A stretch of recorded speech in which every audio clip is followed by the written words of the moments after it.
السلام علیکم. نن درته زه خپلې د ټول نه چې کوم زیات ډالر ما ګټلي په یوه ورځ کې هغه تشو کوم، لیکن په یو شرط سره چې تاسو به بې نظر نه اچوئ، ماشاءالله به خامخا وایئ، ځکه چې څیز نظر نه کوي. صحیح ده؟ انشاءالله نو دا زما سره واده وکړئ چې تاسو به ماشاءالله وایئ زه د خپل هغه نن ښیمه. صحیح ده؟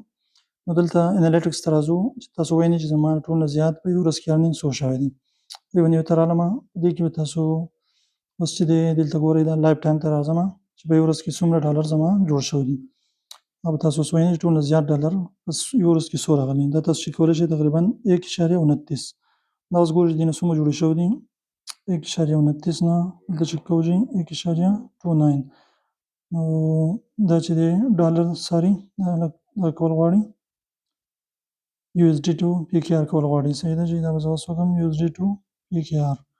تاسو به اوس وینئ دې نه څو جوړېږي 1.29 نو تقریبا 365 روپۍ چې په یوه ورځ کې ما د یوټیوب نه ګټل دي. دې نه های ما نه دي ګټل. تاسو لیدلی شئ دا بالکل لو دی. نو دې وجې نه تاسو خپل چینل چې هغه برانډ جوړ کړئ چې هغه خلک د هغې ویور سبسکرایبر جوړ شي چې هغه بیا څنګه ته ویډیو جوړوي هغه بیا هغوی څه کوي ګوري. نو هغه به ته روپۍ وګټئ یوټیوب نه که نه بیا به د هغه دلته ته کتلی شئ تقریبا دا 2021 نه والا تاسو ګورئ دلته ډالر جوړ شوي دي.